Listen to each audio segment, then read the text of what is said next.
Bonjour et bienvenue, voici notre tour d'horizon économique, géopolitique, énergétique et boursier. Nous sommes le mardi 10 février et pour comprendre comment tourne une planète finance toujours plus haut, c'est sur l'inforruptible et nulle part ailleurs et la chronique du jour, je vais l'intituler « Démission du patron de la Banque de France ».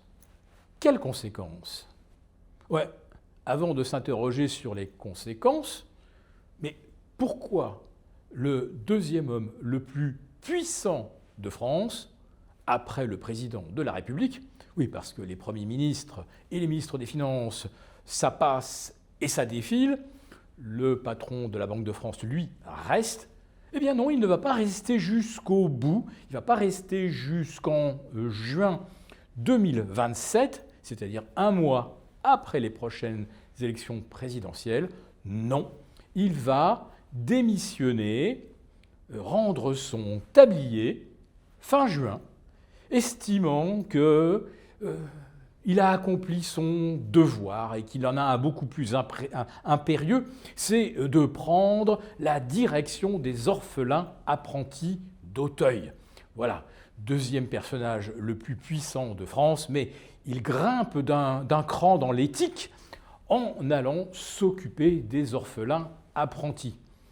Bon, peut-être qu'on le retrouvera également dans une instance internationale prestigieuse au cours des prochains mois.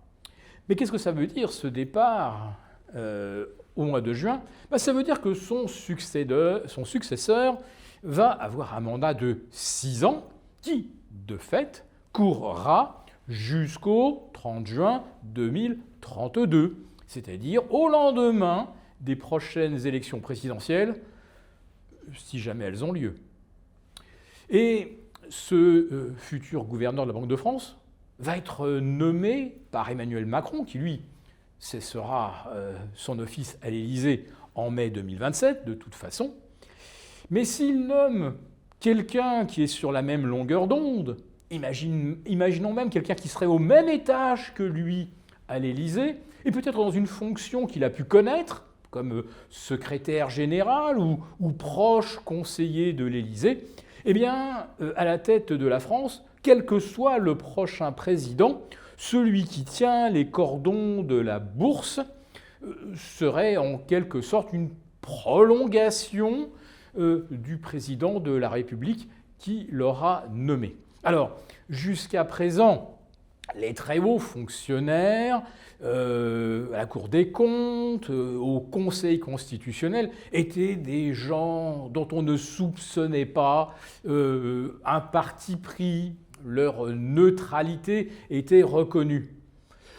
Après la nomination de Richard Ferrand à la tête du Conseil constitutionnel, puis celle d'Amélie de Montchalin pour inspecter des finances, alors que c'est elle-même qui a constitué le budget et c'est elle qui va être amenée à le superviser, voire à le censurer, on a bien compris qu'il n'y a plus aucune espèce de forme de neutralité parmi les hauts fonctionnaires nommés par le président de la République. La plupart des préfets sont également macronistes. Autrement dit, ils partagent avec lui leur vision du maintien de l'ordre musclé. Une préfète a eu le tort de ne pas envisager d'éborgner des manifestants qui défendaient leur survie, je parle des agriculteurs, et elle a été donc limogée pour ne pas s'être montrée assez ferme.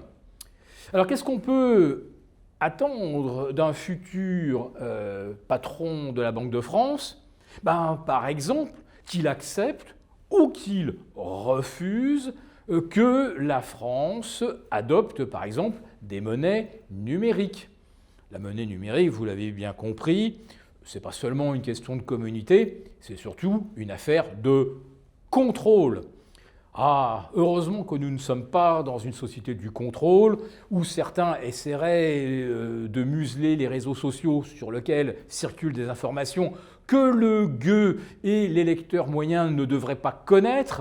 S'il reste devant le 13h ou le 20h, on lui servira quelques anecdotes, mais surtout beaucoup d'intempéries. Et oui, dans nos journaux télévisés ou même ceux du privé, les dérèglements climatiques occupent une place prépondérante. Vous ne ratez pas une tornade, pas une branche d'arbre cassée sur une voie de chemin de fer, des tuiles arrachées ou des caves inondées. Non, ça réellement, vous êtes au courant à peu près de tout, sauf de ce qui se passe dans le monde, sauf de ce qui se trame à la tête de l'Union européenne et sauf en ce qui concerne les discussions sur l'avènement d'une monnaie numérique. Alors il faut le savoir quand même, les banques commerciales freinent des quatre fers, parce que si on commence à payer avec une monnaie numérique, ça va les priver évidemment de beaucoup de recettes sur les transactions. Donc jusqu'à présent, la monnaie numérique, elle est prête à fonctionner, c'est que pour l'instant, elle n'est pas encore acceptée. Mais si le patron de la Banque de France ordonne, eh bien, les banques commerciales devront s'exécuter.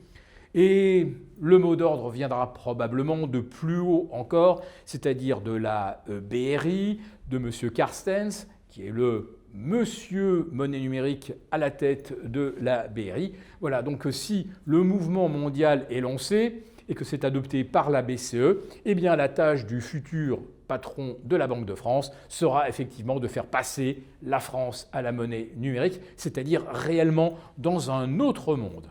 Bon, allez, je vais terminer cette chronique avec quelques mots sur le marché. Je l'ai dit en préambule, des marchés toujours plus hauts. Un Dow Jones qui a battu un nouveau record hier. Un S&P 500 qui tente de rejoindre les 7000.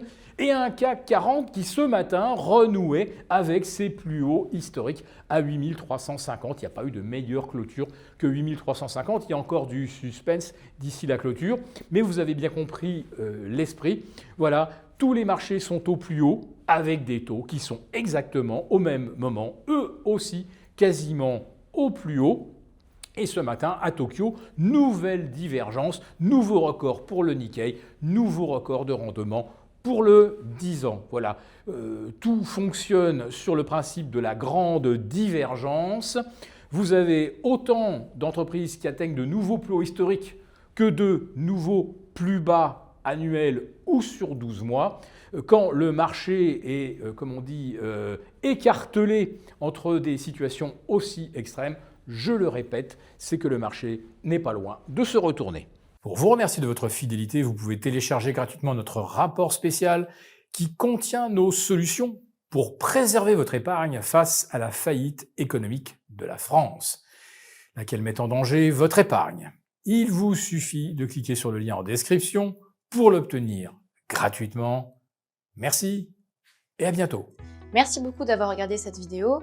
N'hésitez pas à réagir dans les commentaires ou à liker et partager cette vidéo si le contenu vous a plu. Et pour ne rater aucune de nos prochaines émissions, vous pouvez vous abonner à notre chaîne et activer les notifications. Et pour plus de contenu, n'oubliez pas que le dernier rapport rédigé par nos experts est accessible en cliquant sur le lien de description. On se retrouve tout de suite dans les commentaires et je vous dis à très bientôt pour une prochaine vidéo.